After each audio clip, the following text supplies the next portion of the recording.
So, next tayo. Yung good afternoon. Oh, sabi nila. Ohayou gozaimasu. De, kapag ano daw, ohayou gozaimasu. Tangi, ang ano sa akin, sabi nun, hapon.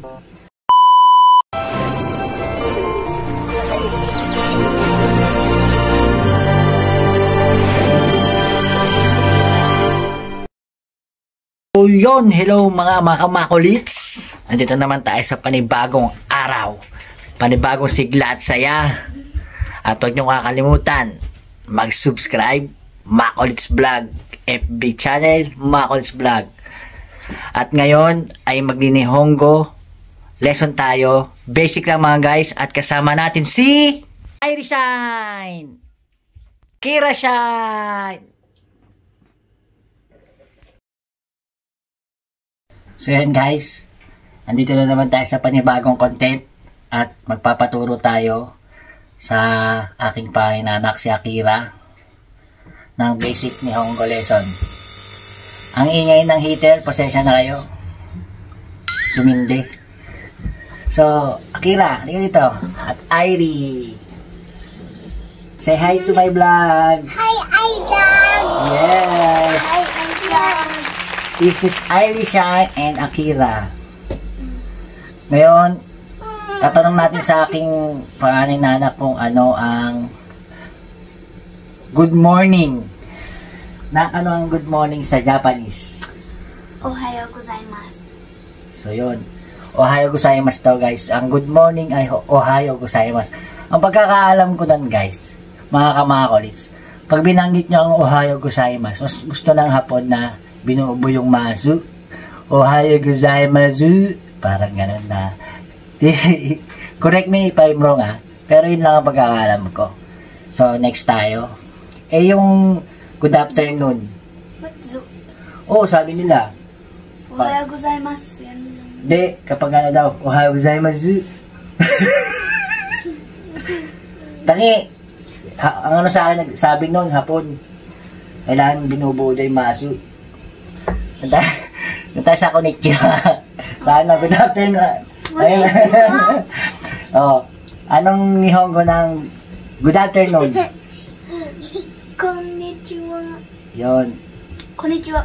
Konnichiwa daw mga makulits Good afternoon is konnichiwa. Bakit pare sila ng hello? Ang hello, di ba? Hello. Ano rin yun? Yung hello. Konnichiwa din, di ba? Konnichiwa. So, mga kamakulits ang konnichiwa, ang good afternoon, tsaka yung hello, konnichiwa. Pero sa school namin, yahoo, titira. Iba daw sa school nila. Pero sa okay na yon kasi depende na lang kung saan nyo gagamitin na salita, na words. Okay? Dahil sa patlo, good evening na. Good evening. Gabi. So, magandang gabi. Ano ba sa Nihongo? Konbanwa. Ayun guys, ang magandang gabi daw, good evening, ay konbanwa. Yun, tayo dyan. So, paano naman tayo magpapakilala? Halimbawa, my name is, paano sabihin yun? Halimbawa, my name is Akira, ganon. Female or Male. Female. Kunyari babae. Paano magpapakilala? Ikaw. Watashi wa Arandy Akira desu. So, yun. Ang watashi wa is ako. Tapos yung is wa. Watashi wa. Tapos pangalan nyo. So, yun. My name is or ako si Genmark. Watashi wa Genmark desu. Yeah! Buong mali ba? Mali! Ano? Pag sa lalaki, boku wa. Boku. Ang sa lalaki pala, boku daw. Tapos sa babae, watashi. So, boku wa Genbaku desu. So, dane. So, lipat tayo sa ibang topic.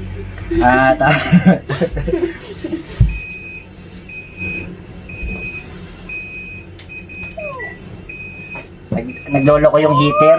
So, malamig kasi nakahika tayo. So, yung ano, nak, yung right. Right? Oh, right. Ganun. Migi. So, ang right daw is migi. Migi des.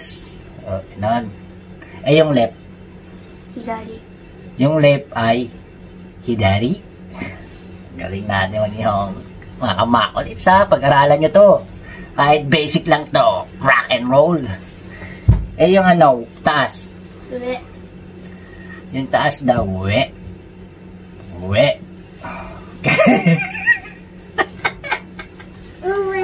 Sabi mo, we. We, hindi uwe. We. Okay. Yung down. Shita. Ang galing nga. Ang baba daw, shita. Down. Okay? Migi, hidari, we, shita. Okay. Nice one. So, ang susunod nating natanong kay Akira ay, halimbawa, Akira, pupunta tayo ng kombini kasi naiihina. Nag-tourist sila. Punta sila ng kombini, tatanong, saan po ang banyo? Ano nila sabihin yun? Toire wa doko desu ka? Yun, saan daw ang banyo? Ang sasabihin nyo daw, toire wa doko desu ka? Ang ibig sabihin nun, nasan po ang toilet? Naksa, tandaan yan. Toire wa doko desu ka? Okay. Okay, ne? So, ang next natin ay paano magtanong kung saan yung hinahanap natin. Ganun din. Halimbawa, kumbini wa doko desu ka? Iibay nyo lang. Toire, kumbini. Ang kumbini pala, ano yun, nak? Convenience store. Kumbini. Ang tawag dito, kumbini. So, yun lang. Pag maghahanap, tourist kayo, nahanap kayo ng convenience store, sabihin nyo, kumbini wa doko desu ka? Yun. Nasaan ang kumbini? Tapos, sa toire wa doko desu ka? Nasaan yung CR? So, next tayo, Ito tayo, guys. Kapag natanong nyo naman yung age nung kausap nyo, paano ba yung Kira? Pag halimbawa, ilan taong ka na? Nansai desu ka? Nansai desu ka? How old are you? Anata, ne. Anata. You. Anata, you. Kaya, dakara. Anata, nansai desu ka? Tatanong, anata, nansai desu ka? How old are you? How old are you? Anata wa nansai desu ka? Ayun. Yun, guys, Sana, kahit na medyo tatawanan kami ay magustuhan nyo tong lesson natin. Konti lang to pero sana makatulong ng konti. Meron pa. Ano pa? Ay nak, yung ano pala. Yung stop. Tomare. Tomare. Or tomate. Tomate. Yun, tomare daw. Stop. Tomare. Okay. Yung go. Go. Go. Ano ba? Alis tayo. Aalis tayo. O aandar. Aalis, ganun. Ikimasyo. Ikimasyo daw. Alis tayo. Ikimasyo. Tandaan nyo ito ba? Guys, save nyo itong video na to kasi magagamit nyo to. O sana, mag-tourist kayo sa Japan o magtrabaho kayo. Ang mga basic na Nihongo. Kailangan nyo yun. Paano nga pala yung yung thank you? Arigatou gozaimasu. Yan. Thank you daw. Arigatou gozaimasu. Yung nak, yung welcome. You're welcome.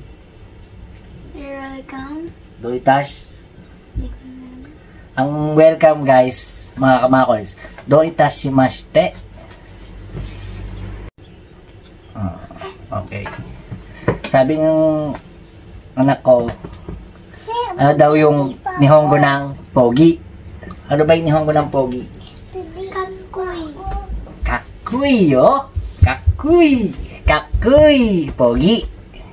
Eh, yung pangit na. Busu. Yung yung pangit ng Nihongo daw ng pangit ay, ano? Busu. Busu. Hindi naman zu. Ano? Busu. Busu. Tama? Yes, busu. Okay, busu. Pangit. Ugly. Ibig sabihin nun, guys. Ugly? Oo. Hindi mo ba alam yung English ng pangit? Ugly yun. Alam ko. Hmm. So, ano bang Nihongo ng ano, kamay? Te. Te. Ang Nihongo daw ng kamay is te. Papa. Eh, yung ano yung mga daliri. Yubi.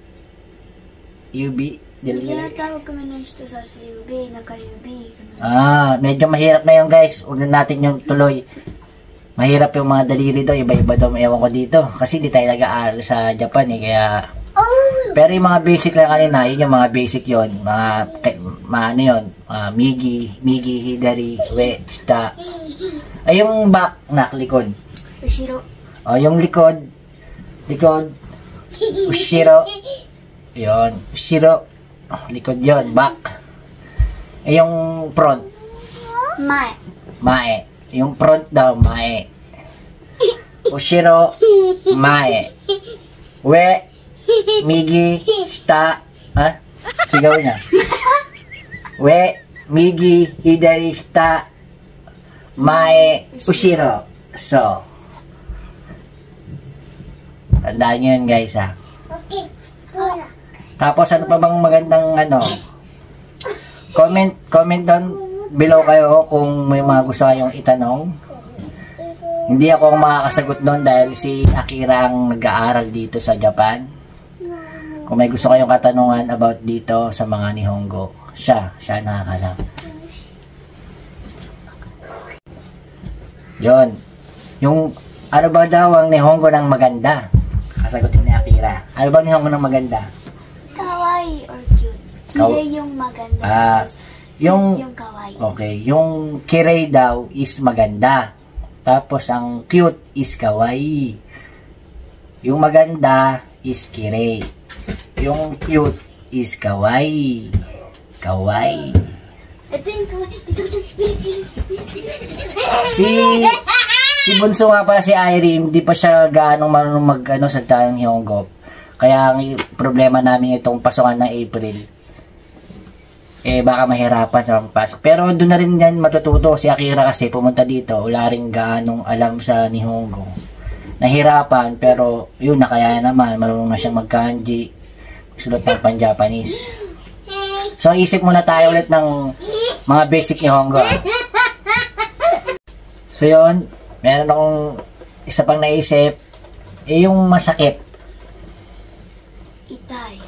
Yun, pagka, sinuntok ka, itay! Itay, masakit. Okay? Yung yung masarap. Ano sa Nihongo yun? Oishi. Yun. Ang masarap daw sa Nihongo is oishi. Yung hindi masarap. Oishikunai. Yun, ang hindi masarap daw, oishikunai. Hindi daw masarap yun. Ano bang Nihongo ng kanin? Gohan. Ang Nihongo daw ng kanin is gohan. Yung gusto kong kumain ng kanin. Gohan tabitai. Yun, gohan tabitai. Ibig sabihin, gusto kong kumain ng kanin. Yun. Pag gusto kong uminom ng juice, ganun. Juice namitai. Ayun. Pag gusto mo uminom ng juice, may kausap, gusto mo sabihin sa kasama mo hapon, juice nomitai. Yan. So, masyado nang mahaba yung video. Gawa na lang natin ng part 2 tong Nihongo lesson natin kasi wala pa tayong ganong tulog. So, maraming salamat sa suporta. Sana support nyo yung channel Makolits Vlog, FB page Makolits Vlog. Marami akong gustong itip sa inyo at ipakita dito sa Japan. medyo busy lang tayo ngayon kasi work din. At saka mag-aaral yung mga bata. So, paalam ka na, Kira. Bye. Ayan. Ali, babay ka na. Bye! Bye-bye. Please share and subscribe. See you next vlog.